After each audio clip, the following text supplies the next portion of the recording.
यहाँ भी जो खेल चल रहा है जेल जाने का और जेल से बाहर आने का, ये केवल वोट के लिए हो रहा है और कोई दूसरी बात नहीं है।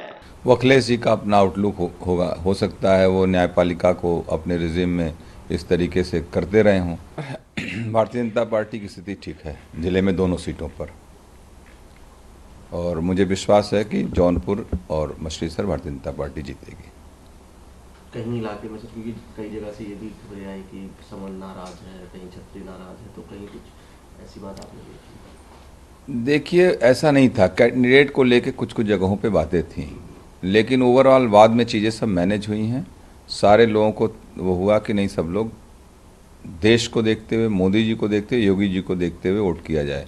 लोकल थोड़ा वो जो रिजर्वमेंट था वो धीरे धीरे सब समाप्त और होता भी है। आम बात है कि जब प्रतिनिधि होते हैं तो सारी चीज़ों को फुलफिल हो नहीं पाती हैं, एक सामान्य सी प्रक्रिया है। लेकिन जो लोग मूल जो बीजेपी के साथ लोग थे वो जाएंगे कहाँ, वो बीजेपी के साथ ही रहेंगे। क्या आपको ही क्यों सपोर्ट किया गया? आप बसपा से सांसद रहे पहले? नहीं, हम बसपा से सांसद रहने से पहले हम जेडीयू से विधायक थे, भारतीय जनता पार्टी के सहयोग से रहे। 2002 में भी मैं चुनाव जीता तो उस समय भारतीय जनता पार्टी के सहयोगी हमारे साथ रहे, और उस समय रामविलास जी मंत्री थे, और उसके बावजूद हमारे चुनाव में आए थे हमारी जनसभा करने के लिए।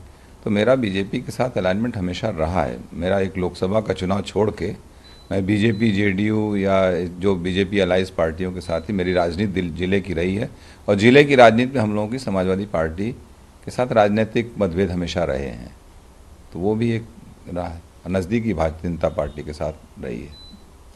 तो क्या पहले एक बहुत ड्रामेटिक हुआ जौनपुर में सब कुछ पहले? Nothing was dramatic. देखिए, बहुत सामान्य सी प्रक्रिया थी। मैं जेल था, मुझे एक मामले में कन्विक्शन हुआ, मैं चुनाव से बाहर था। मेरी पत्नी को इन लोगों ने अप्रोच किया, कोऑर्डिनेटर्स ने, जो बीएसपी में कोऑर्डिनेटर एक पद होता है, तो उन लोगों ने अप्रोच करके टिकट विकट दिलवाया था उनको। बाद में देख ही रहे हैं आप, प्रदेश भर में रोज़ टिकट कट रहे हैं बसपा के, कोई पार्टी से निकाला जा रहा है, कोई कुछ किया जा रहा है। इवन आकाश आनंद जी के साथ भी आप देखिए, तमाम चीज़ें इस तरीके की हुई घटनाक्रम, तो हम इसको सामान्य रूप से लेते हैं। बस सवाल उस बात पे खड़ा हो कि आप ब्लेम किया, आपने 22 जगहों पे उत्तर प्रदेश में टिकट बदले, अंतिम दिन बस्ती में भी बदला, तो कहीं और आपको नहीं लगा। जौनपुर में था कि हम लोग बहुजन समाज पार्टी, दलित हमारे साथ बहुत जुड़ा हुआ है, तो दलित नाराज़ ना हो, दलित में रिजेंटमेंट ना हो, दलित विरोध न करे। यहाँ पर जो कोऑर्डिनेटर्स वगैरह थे डरे हुए थे कि दलित नौजवान लड़के ऐसा ना उनके साथ अभद्रता करें, ये सब लेके मेरा ब्लेम करके यहाँ से भाग लिए, बस यही बात थी।